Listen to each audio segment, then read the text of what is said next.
नमस्कार, स्वागत है आप सभी का न्यूज 21 में। मैं हूं आपके साथ उमंग माथुर और हम आपको बता दें कि न्यूज 21 लगातार सामाजिक सरोकार से जुड़ी हुई खबरें दिखाता आया है। और सबसे बड़ी बात हम आपको ये बता दें कि हम आपको उन खबरों से भी रूबरू कराते हैं जो जानना ज़रूरी है आपके लिए, और साथ ही साथ हम उन लोगों की भी आवाज़ बनते हैं जिनकी आवाज़ कहीं ना कहीं, कभी ना कभी, किसी ना किसी के द्वारा दबाई जा रही है। ऐसे ही एक व्यक्ति हमारे साथ यहाँ पर मौजूद है, भगवान साय निठारवाल जी। नमस्कार जी। इनकी भी आवाज़ को दबाया जा रहा है, न्याय के लिए दर दर ये भटक रहे हैं, लेकिन इनको न्याय नहीं मिल रहा है। और अगर इनको कुछ मिल रहा है तो वो हर जगह से निराशा ही निराशा इनको प्राप्त हो रही है। आपको बता दें कि शासन और प्रशासन, ये दो वो ऐसे धड़े हैं किसी भी राज्य को चलाने के लिए, देश को चलाने के लिए, जिनके ऊपर हर एक व्यक्ति विश्वास करता है। लेकिन क्या हो जब किसी व्यक्ति के पीछे ही शासन और प्रशासन यानी कि खाकी और खादी दोनों पड़ जाए? क्या पूरा मामला है और क्यों शासन प्रशासन इनकी मदद करने की बजाय इनको ही प्रताड़ित करने पे लगा है, जानेंगे इनसे। भगवान जी, जी सर। कब से ये मामला शुरू हुआ, ये सर इसके बारे में बात करेंगे, लेकिन पहले जानना चाहेंगे कि एग्जैक्ट ये पूरा मामला है क्या? सर ये मामला ज़मीन से जुड़ा हुआ मामला है और एक कॉलोनी बालाजी विहार के नाम से जो 30 वर्ष पुरानी बनाई गई थी जी।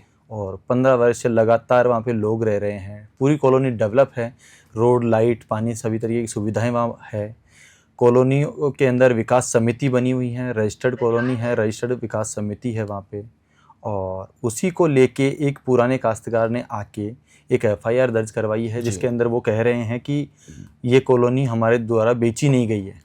और जो उन्होंने एफआईआर दर्ज कराई है, जिस संदर्भ में उन्होंने बताया है कि मैं उनको जिस तारीख को उन्होंने मिलना बताया है कि यहाँ पे आए थे और वो मिले थे, ना तो उस डेट को मैं वहाँ पे था, ना हमारे दूसरे काश्तकार जिन लोगों के खिलाफ एफआईआर दर्ज कराई गई है वो वहाँ पे मौजूद थे, ना ही वो खुद उस दिन आए थे। जी।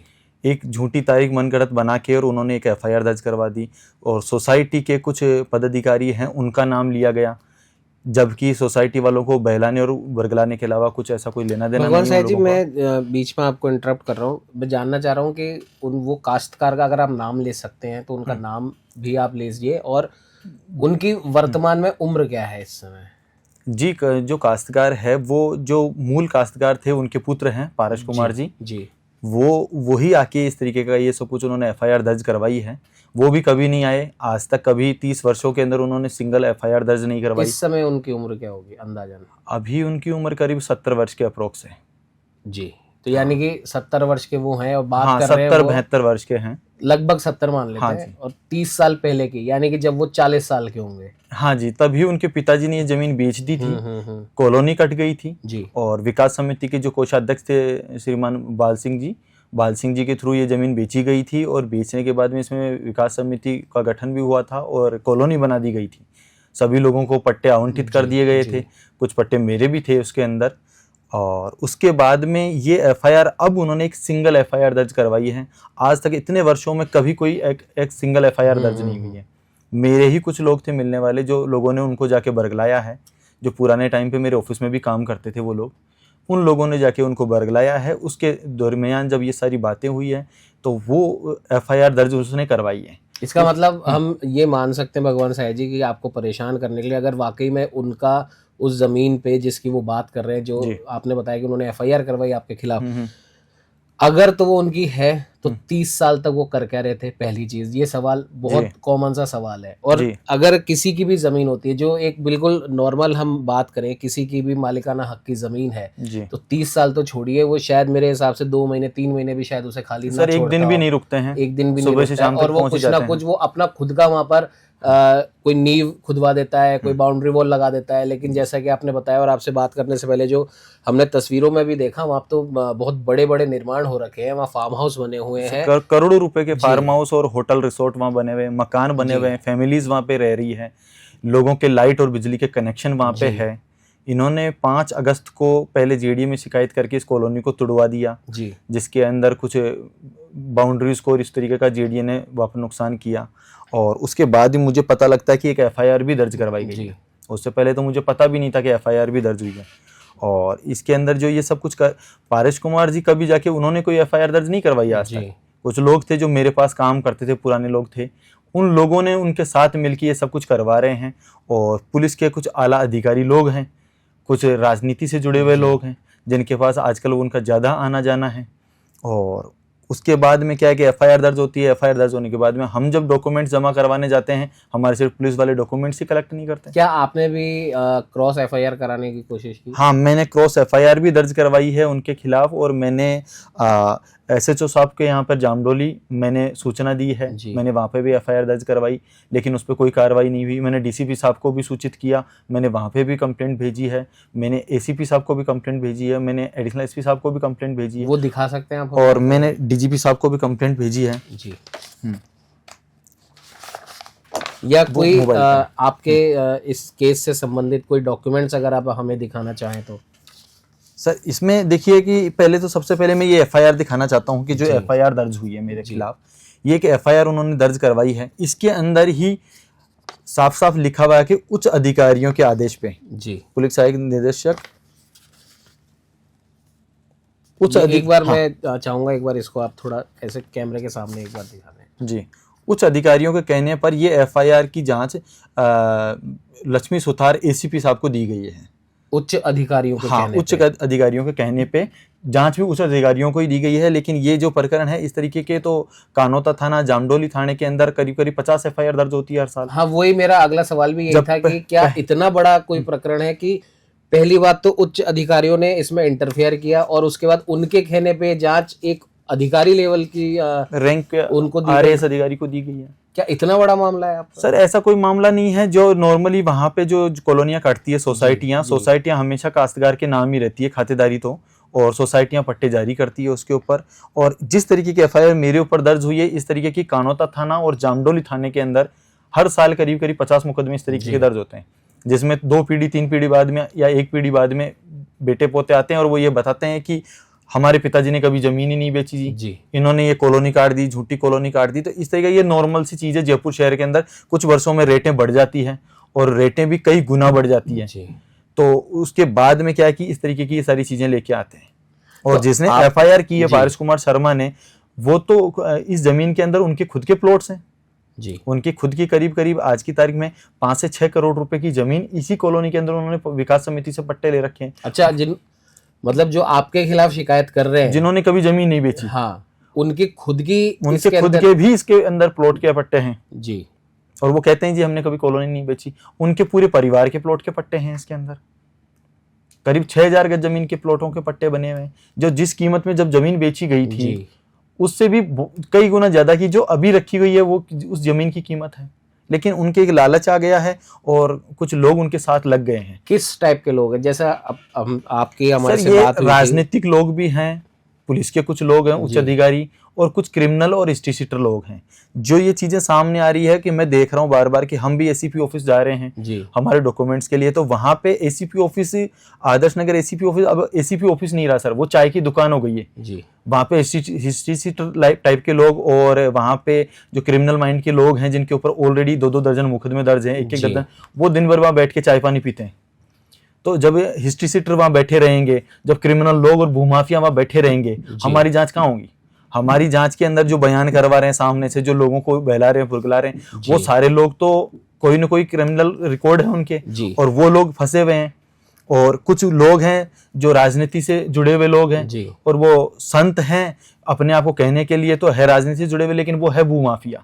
उन्होंने ये मेरी जमीन में ही नहीं, इसके अलावा भी और कई प्रकरण हैं उनके जो वहां पे खून नागोरियन की तरफ लगातार वो कर रहे हैं। और अब वो भूमाफिया संत हैं, मैं तो यही कहना चाहूंगा, संत के भेष के अंदर भूमाफिया है और उच्च अधिकारी जो हैं वो उनके पैर छूते हैं। तो वो जब जांच करने वाले जो जयपुर शहर के मुखिया हैं जी, जब वो ही ऐसे लोगों के पैर छुएंगे और इन क्रिमिनल लोगों को बुला बुला के ऑफिस में चाय पिलाएंगे, मेरी जांच कहाँ से होगी? मेरी जांच करने के लिए उनको दस्तावेज चाहिए, मेरे से वो दस्तावेज लेते ही नहीं है। जब आपने इस बारे में पुलिस के आला अधिकारी से आपने कोई शिकायत वगैरह लिखी? सर, शिकायत करी है, हर जगह शिकायत करी है, लेकिन दिखा सकते हैं आप? हाँ, शिकायत करी है मैंने, ये माननीय निदेशक साहब को हमने शिकायत करी है जी। तो ये लगभग कितना टाइम हो गया है शिकायत को करे हुए? अंदाजन अगर हम जानना चाहें तो? सर ये मैंने करीब 19 अगस्त को शिकायत की थी। 19 अगस्त को मैंने श्रीमान डीसीपी साहब को, एसीपी साहब को, एडिशनल एसपी साहब को और एसएसओ साहब को, सभी को मैंने उस दिन शिकायत दी थी जी। लेकिन अभी तक उस पर कोई कार्रवाई नहीं हुई है। मौके के ऊपर वहाँ पे 20 से 25 लड़के वहाँ रहते हैं, हथियार लेके रहते हैं और पुलिस की मिली भगत से वहाँ पर कब्जा हो रहा है। प्लॉटधारियों को जब जाते हैं तो वहाँ पे पुलिस उनको प्लॉटधारियों को कहते हैं कि यहाँ से चले जाइए आप, नहीं तो बंद कर देंगे। पीसीआर में बिठा लेते हैं, 10 मिनट बाद में छोड़ देते हैं उनको डरा धमका के। बंद करने के लिए भी उनके पास कोई दस्तावेज नहीं था, तो 15 मिनट बिठा के रखते हैं पीसीआर में, डराते हैं, धमकाते हैं और पुलिस वाले उनको छोड़ के चले जाते हैं। तो ये लगातार जामबोली थाना ऐसा काम कर रहा है। जिस जगह की आप बात कर रहे हैं उस पर्टिकुलर जगह पे अभी वहाँ पे रिहाइश है? हाँ रिहाइश है, बिल्कुल सर रिहाइश है, पूरी डेवलप कॉलोनी है। कितने लोग अभी वहाँ रह रहे होंगे? सर वहाँ पे 8-10 परिवार रह रहे हैं और जस्ट बगल वाली कॉलोनिया में है करीब 200-250 परिवार रह रहे हैं।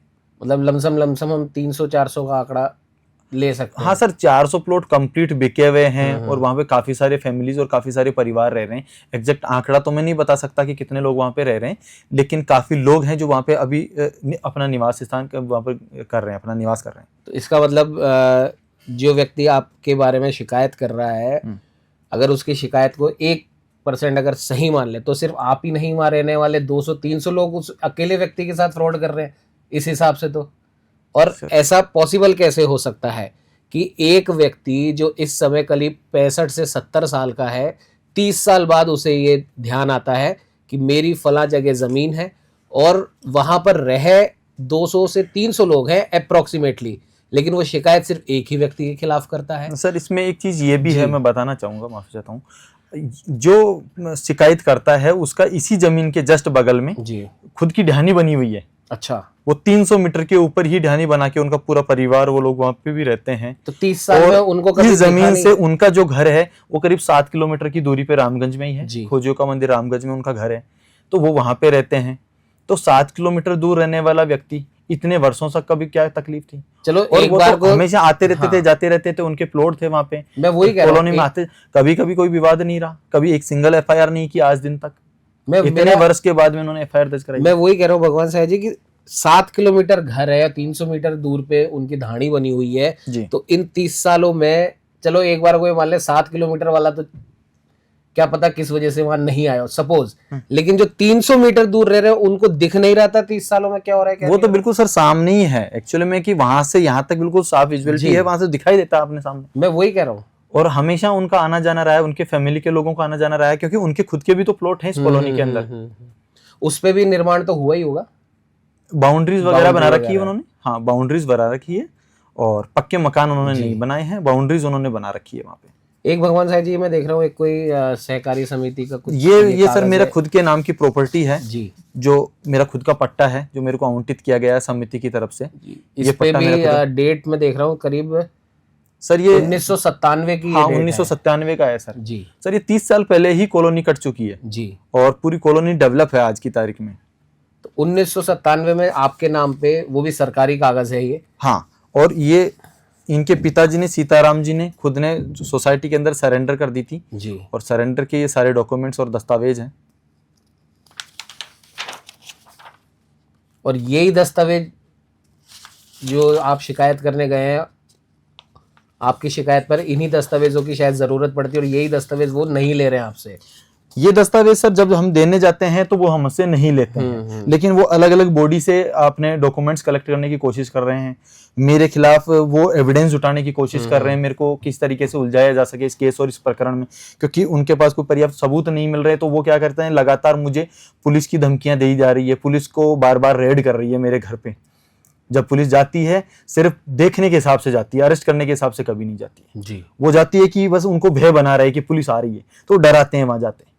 लेकिन जब इन्हीं कागजों की जरूरत है आपके समर्थन में, ये कागज जब आपके पास है सर, तो जब क्या कारण है कि मैं ये कहना चाहूंगा, जब ये एफआईआर दर्ज हुई, इसकी जांच शुरू होती है, जांच शुरू होते ही उन्होंने क्या किया कि सबसे पहले 4 अगस्त 2025 को उन्होंने जेडीए को एक लेटर लिखा कि और कॉलोनी से संबंधित डॉक्यूमेंट्स मांगे। जब जेडीए ने उनको ये रिकॉर्ड उपलब्ध करा दिया, उन्होंने 4 अगस्त को ही जेडीए को एक लेटर जारी किया। ये उनकी तरफ से जारी किया गया ये एसीपी साहब की तरफ से जेडीए को लेटर लिखा गया, जब ये लेटर लिखा गया तो जब जोन 10 की तरफ से उन्होंने जवाब जेडीए ने उनको दे दिया जी, और उन्होंने इसकी एक संपूर्ण पत्रावली उनको प्रोवाइड करवा दी, जिसके अंदर समस्त प्लॉटधारियों की सूची है और जो प्रॉपर्टी के मूल दस्तावेज हैं वो हैं और जो बेचने के दस्तावेज है खरीद और बेचान के वो दस्तावेज सब कुछ जेडीए ने उनको प्रोवाइड करवा दी। उसके बाद में वो फिर सोसाइटी को नोटिस देते हैं। सोसाइटी को जब नोटिस देते हैं, सोसाइटी वाला मेरे खिलाफ नहीं है कभी भी। कौन दे रहा है सोसाइटी को नोटिस? सोसाइटी को नोटिस दिया है एसीपी साहब ने जी। किस बिना पे? जो कॉलोनी है जी, उसके बारे में रिकॉर्ड्स प्राप्त करने के लिए, उसके लिए बयान और लेने के लिए। वो रिकॉर्ड आपके हाँ, पास है? वो सारे रिकॉर्ड हैं, जेडीए ने उनको दे दिया है। सोसाइटी भी देना चाहती है, लेकिन सोसाइटी वाले को अलग अलग प्रकरणों में उलझाने का और उसको फंसाने की धमकियां भी वो देते हैं कि आप, क्योंकि उनके जो कुछ लोग जो मेरे खिलाफ ये सारा षड्यंत्र रच रहे हैं वो सोसाइटी वाले के भी जानकार हैं। वो सोसाइटी वालों को ये कहते हुए डराते हैं कि आपको, अगर आप इसके खिलाफ अगर बयान नहीं दोगे तो हम आपको झूठे प्रकरण में फंसा देंगे।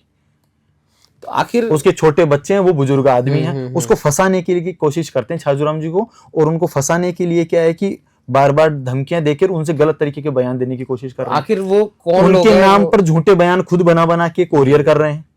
कौन लोग हैं वो जो आपके पीछे पड़े हुए हैं? नाम आप अगर लेना चाहें उनका तो? हाँ, एक लड़का है जो मेरे ऑफिस में काम करता था, राहुल जी। तो एक राहुल पवार है, एक लोकेश मीणा है जी, एक गुड्डा मियाँ है और एक है अशोक मीणा जी, हाँ, और एक है मोती मीणा जी, जो ये लोग सोसाइटी वाले के रिश्तेदार भी हैं। ये लोगों ने क्या पूरी एक ऑक्स बना रखी है। और फिर कुछ लोग पुलिस के जो आला अधिकारी है, जो मैंने आपको बताया कि जो संत के भी पैर छूते हैं, जो भूमाफिया संत हैं, तो वो लोग सारे ये उन्होंने एक पूरी मंडली बना रखी है और ये पूरी मंडली बना के ये काम करते रहते हैं। वो पीछे से कमान देते हैं और ये सारे लोग दिन भर वहाँ एसीपी ऑफिस में बैठे रहते हैं जी। एक महीने का आप रिकॉर्ड चेक करो, आप जाके पूछो वहाँ पे एसीपी ऑफिस, ये पूरे दिन वहीं रहते हैं। इनकी चाय पानी एसीपी ऑफिस आदर्श नगर में हो रही है आजकल, लक्ष्मी सुतार जी के यहाँ पे। जब मेरी जांच, एक छोटा सा प्रकरण था, उसकी जांच अब उन्होंने एडिशनल एसपी साहब को दे दी है जांच करने के लिए। तो आपको क्या लग रहा है, क्या चाह रहे हैं लोग आपसे? सर मुझे अभी कुछ पता नहीं कि क्या चाह रहे हैं। ये जमीन पे किसी तरीके से कब्जा करवाना चाह रहे हैं जी। जो सुनने में आ रहा है कि ये चाह रहे हैं कि काश्तकार से कुछ एक औने पौने पैसों में इस जमीन को वापस खरीद लें, क्योंकि जमीन मौके पर काफी सारी खाली भी है। तो इस जमीन पे कैसे न कैसे पुलिस का सहारा लेके और हम इस जमीन पे कब्जा कर लें, कब्जा करके हम इसको आज के हिसाब से, क्योंकि आज करोड़ों रुपए की जमीन जायदाद हो चुकी है, तो उस जमीन को हड़पने की नीयत से ये लोग क्या कर रहे हैं कि इस जमीन पे कब्जा करना चाह रहे हैं। और इसके अंदर किसान का जो बेटा है उसको ये अपने साथ मिला लिया है। तो उसको साथ लेके, वो बुजुर्ग आदमी है, उसको कुछ लालच दे दिया, रुपयों का प्रलोभन दिया है और प्रलोभन देकर उसको अपने साथ मिला लिया है कि आप हमारे साथ चलो और हम आप कुछ न कुछ पैसा देंगे, ऐसा करके। और पुलिस तो उनके सपोर्ट में कर ही रही है, क्योंकि मैं प्रताड़ित हो रहा हूँ तो मुझे पता लग ही रहा है कि पुलिस उन्हीं का सपोर्ट कर रही है अभी प्रेजेंट के अंदर। तो भगवान साहब जी, ये तमाम डॉक्यूमेंट तो आपने हमें दिखा दिए, लेकिन हम जानना चाहेंगे कि जो एफआईआर दर्ज हुई है जी, वो आखिर किन धाराओं में हुई है, पहला जी, और दूसरा पुलिस प्रशासन का आपके प्रति रवैया क्या है? जी सर, ये जो एफआईआर दर्ज हुई है ये बहुत बड़ी कोई धाराओं में एफआईआर दर्ज नहीं हुई है। ये 420 आईपीसी 420 और 406 के अंदर एफआईआर दर्ज हुई है जी। हाँ, इसमें कोई बहुत बड़ा प्रकरण दर्ज नहीं हुआ है। इसकी जांच के लिए पुलिस का रवैया भी ये है कि पुलिस वहाँ पर डीएसटी सीएसटी को पीछे लगाती है जी। स्पेशल वाले वहाँ पे एसयूवी कार लेके कॉलोनी से 200 मीटर की दूरी पे खड़े रहते हैं जी। पुलिस के लोग सिविल वर्दी के अंदर। वहाँ कोई प्लॉटधारी जाता है तो उसको गाड़ी में बिठाते हैं, 151 में बंद करने की धमकियां देते हैं, उसको वहां से बिठा के लाते हैं, 200-300 मीटर लाते हैं, हाईवे के ऊपर उतार के आ जाते हैं। दोबारा जमीन पे मत दिखना, नहीं तो बंद कर देंगे, उठा के ले जाएंगे, हम स्पेशल वाले हैं। कारण वहां पे कॉलोनी पे किसी प्लॉटधारी को नहीं जाने आने देते हैं। मतलब जिसका खुद का प्लॉट है वो भी नहीं जा रहा? हाँ, जिनके प्लॉट हैं, जिनको वो प्लॉटों को चेक करने जाते हैं, खाली भूखंडधारियों को, तो उनको वहां पर जाते हुए को रोकते हैं। और वहां पर क्या है कि उनकी तरफ से जो सामने वाले लोग हैं, जो लोग ये सारा गिरोह बना के 50-60 लोगों का गिरोह है, जिन लोगों ले सकते हैं? हाँ, नाम ले सकते हैं ना, क्यों नहीं। इसमें कुछ एक लोग हैं जो एक कोई बीजेपी के कोई एससी मोर्चा का कोई पदधारी है, शेर सिंह मीणा, अभी वर्तमान में वो वर्तमान में है। हाँ, मुझे जब पूरी जानकारी नहीं है, लेकिन उसके प्रोफाइल जो है उसने इंस्टाग्राम वगैरह पे लगा रखा है। अच्छा। कि वर्तमान में भी वो है, कोई पदाधिकारी है, एससी मोर्चा का कोई उपाध्यक्ष वगैरह है, शेर सिंह मीणा। एक है सुनील सिंह शेखावत है, विद्याधर नगर का, एक मोती मीणा है, लोकेश मीणा है, अशोक मीणा है, राकेश मीणा है और दीपेंद्र शेखावत है जी और एक गुड्डा मियाँ है, जी एक राहुल है। जी ये सारे लोग हैं जो अपने कुछ लड़कों को लेके वहां पर लगातार कॉलोनी पे जा रहे हैं और ये सारे लोग एसीपी ऑफिस बैठे रहते हैं। इनका दिन भर का चाय पानी एसीपी ऑफिस आदर्श नगर ही हो रहा है आजकल। 1 महीने से लगातार मेरे लोग, उन्होंने कई बार वहां पर उसको देखा है, हम लोग आते जाते, मेरे वकील साहब आते जाते देख रहे हैं, तो ये वहीं बैठे रहते हैं दिन भर। और ये मेरे खिलाफ इन्होंने जो जो षड्यंत्र रचने थे, सारे षड्यंत्र रचे। इनके खुद के कई क्रिमिनल रिकॉर्ड है। आखिर चाहते क्या है आपसे? पुलिस क्या चाहती है? ये पैसा चाहते हैं, ये चाहते हैं किसी न किसी तरीके से इनको मोटा पैसा मिल जाए, जिसकी इन्होंने बाया बाया मेरे से डिमांड भी करने की कोशिशें करी है कि हमारे कुछ मोटा पैसा दे दो तो हम बैक हो जाए। और इनका काम यही है जमीनों में डिस्प्यूट क्रिएट करना, डिस्प्यूट पैदा करना और उन लोगों से पैसा किसी न किसी तरीके से लिया जाए। तो यही इनका उद्देश्य है, ये पैसा ही लेना चाहते हैं। पुलिस प्रशासन का जो आपने रवैया बताया वो किस और इंगित करता है? क्या चाहती है पुलिस? पुलिस तो मेरा सपोर्ट नहीं कर रही है। पुलिस तो देखिए कि कोई बहुत बड़ा प्रकरण दर्ज नहीं हुआ, उसके अंदर जांच करने के बजाय पुलिस मुझे पकड़ना चाह रही है। पुलिस को जांच करनी चाहिए, पुलिस को पेपर लेने चाहिए मेरे से पहले और पुलिस को इस पूरे प्रकरण के ऊपर जांच करनी चाहिए। लेकिन पुलिस जांच ना करके उन लोगों को सपोर्ट कर रही है। वहाँ हथियारबंद 15 से 20 हो रहे, हमेशा जमीन के ऊपर रहते हैं, 4-4 गाड़ियां खड़ी रहती है। और एमएलए के पास लगी हुई गाड़ी एक RJ14 UJ 5817 जी, ये एक स्कॉर्पियो है व्हाइट कलर की, जिसपे एमएलए के पास लगे हुए हैं। ये गाड़ी एनी टाइम जमीन पे खड़ी रहती है। मैंने शिकायत भी की कि इस गाड़ी को आप बंद करो, ये एमएलए का पास लगी हुई गाड़ी किसकी है जो जमीन पे खड़ी रहती है। लेकिन कोई एक्शन नहीं है पुलिस का। पुलिस उनका सपोर्ट करती है। बल्कि अभी 5 दिन पहले मेरे कॉलोनी के किसी अन्य प्लॉटधारी ने पुलिस में शिकायत की। उसके प्लॉट पे वो कब्जा करने की कोशिश कर रहे थे, कंटेनर लोहे का रखने की कोशिश कर रहे थे। उसने शिकायत दर्ज करवाने के लिए पीसीआर को बुलाया। पीसीआर को बुलाने के बाद में पीसीआर वहां मौके पे आती है, लेकिन ऊपर से किसी अधिकारी का फोन आने के बाद में पीसीआर वाले उल्टा हमें ही जो लोग लेके गए हैं उनको डांटते हैं और हम वहां से जाने के लिए कहते हैं। वो वहां से चले जाते हैं। तो फिर पीसीआर पास में रह रही दूसरी कॉलोनी के अंदर कोई 2 लड़के मेरे काम करने वाले वहां रहते थे, उनके घर पे जाती है और वहां पे पूरा सर्च करती है उनके घर को जी। उनके कपड़े वगैरह, बैग वगैरह सब खोल के इधर उधर बिखेर देती है और वहां पे सर्च करती है। ये सब उनके कहने पे होता है। जब उनके पास कोई सर्च वारंटी नहीं था तो किसी की और घर के अंदर, उस कॉलोनी में भी घर नहीं था, वो तो पास वाली कॉलोनी में था, उस घर में पुलिस वाले जाते हैं, 3 पुलिस वाले वहां जाते हैं और जाके और पूरे घर को सर्च करते हैं। सर्च करने के साथ में वहां से अब शाम को लड़के का फोन आता है कि सर मेरे सारे कपड़े वगैरह सब बिखेर दिए हैं पुलिस ने यहाँ पे और रूम का सारा सामान बिखरा हुआ है, अलमीरा वगैरह सब कुछ।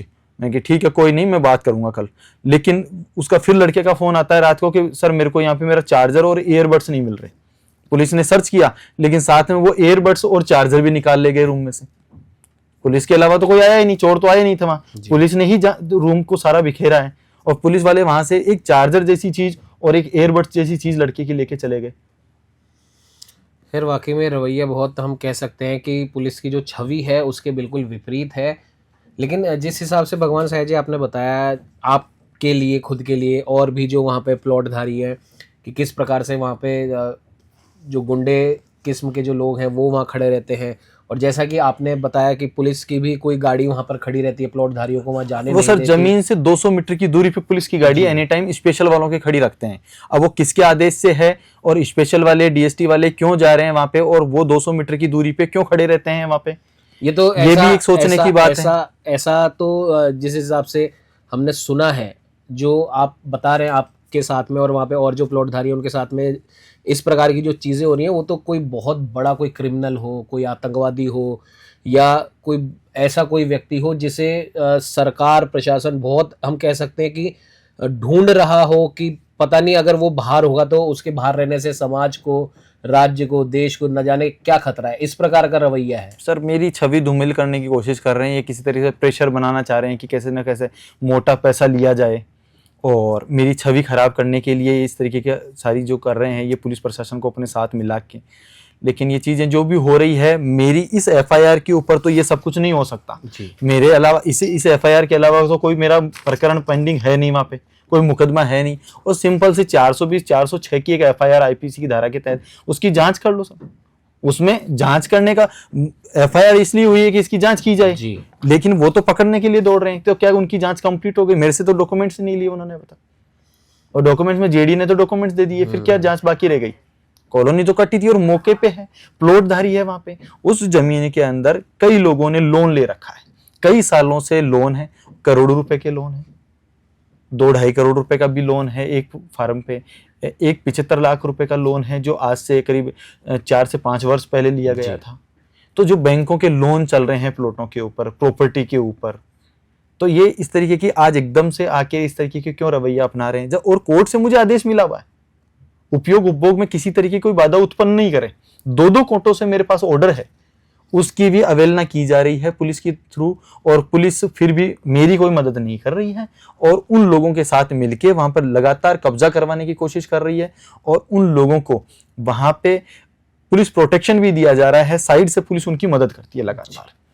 तो ये हो रहा है। और आपके इस केस से संबंधित कुछ और कागज अगर आप दिखाना चाहें सर, हमने भी जेडीए से रिकॉर्ड लिया था, जी। तो जेडीए ने हमें भी रिकॉर्ड मुहैया करवाया है। या आरटीआई? हाँ, आरटीआई हमने लगाई, सूचना के अधिकार के तहत मैंने जेडीए से रिकॉर्ड मांगा तो हमको भी एक आरटीआई मिली। ये आरटीआई हमने जब एसीपी ऑफिस में डॉक्यूमेंट नहीं लिए गए तो एक शिकायत करता था प्लॉटधारी, जिसपे अभी पुलिस खड़ी रह के पोजीशन करवा रही है, वो प्लॉटधारी ने ये साथ में एसएचओ साहब को जामडोली को दिए, तो वहां पर ये कॉपी जमा भी करवा दी गई है। और उन्होंने मूल फाइल जो है एसीपी साहब के निर्देश पे जो मूल फाइल है उसी के अंदर उस रिकॉर्ड को रख लिया है उन्होंने। इस आरटीआई का जवाब क्या है आपके पास? सर, इसका जवाब ये आया है कि उन्होंने लिख के कहा है, विशेष सूचना के अधिकार अधिनियम के अंतर्गत सूचना उपलब्ध कराए जाने बाबत नागरिक सेवा केंद्र के पंजीयन क्रमांक 331669 दिनांक 1/9/2025 के क्रम में उपरोक्त विषय अनुसार संदर्भ आवेदन पत्र के माध्यम से आप द्वारा बंधु गृह निर्माण सहकारी समिति की योजना बालाजी विहार मालपुरा डूंगर आगरा रोड की संपूर्ण प्रतिलिपि चाहिए जा रही है जी। आप द्वारा चाही गई सूचना पत्र के साथ संलग्न कर भिजवाई जा रही है। ये इन्होंने कहा है सर लेटर के अंदर, और फिर इन्होंने ये लेटर बना के दिया है। इन्होंने इसके अंदर ये बताया है कि इनके पास क्या क्या दस्तावेज हैं जी। जो सारे दस्तावेज जो हैं इनके पास जेडी के पास उपलब्ध, उसकी एक पूरी सूची मेमो बना के उन्होंने इसके साथ संलग्न कर दिया है जी। और इसके साथ में प्लॉटधारियों की जो सूची है, ये आवंटियों की सूची है सर। ये आवंटी 400 प्लॉटधारी हैं, ये 400 प्लॉटधारी हैं। इन लोगों की ये सूची है कंप्लीट जो उन्होंने प्रोवाइड करवाई है।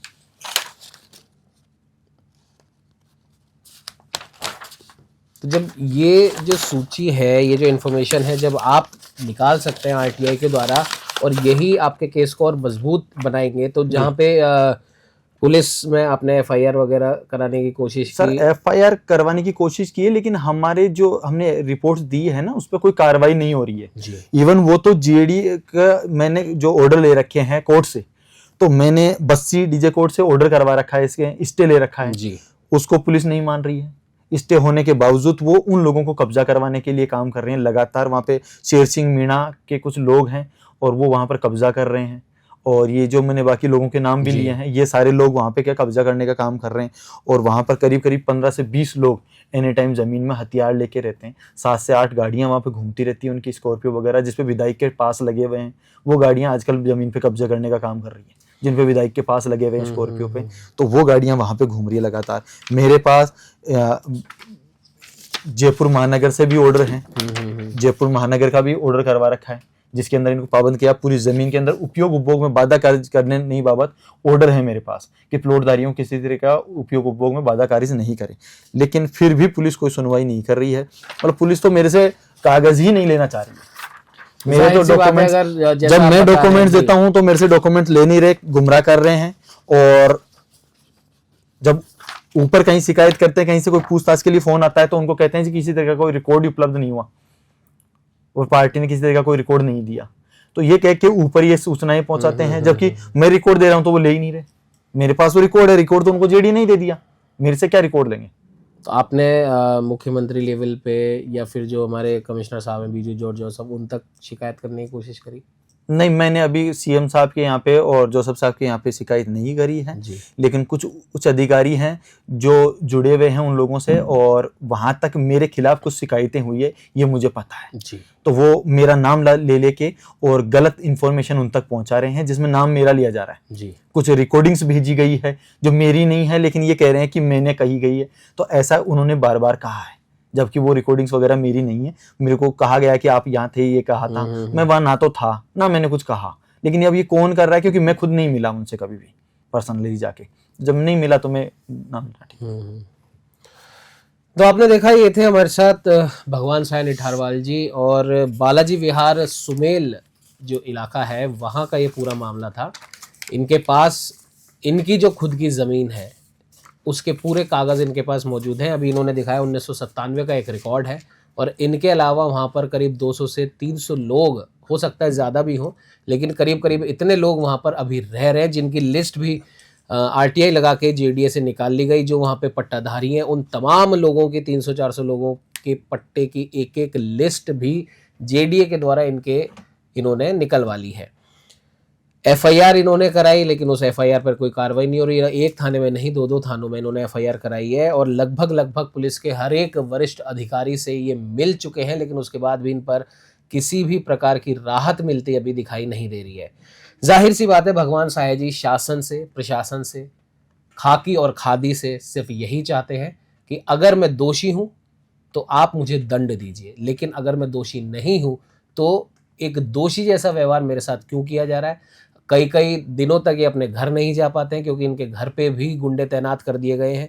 जिस कॉलोनी की, सोसाइटी की बात कर रहे हैं, वहाँ पर गुंडे तैनात कर दिए गए हैं, जैसा कि हमने आपको थोड़ी देर पहले विजुअल में भी दिखाया था कि किस प्रकार से लोग इंतज़ार कर रहे हैं कि कब भगवान साय जी आए और कब उनके साथ कुछ गलत किया जाए।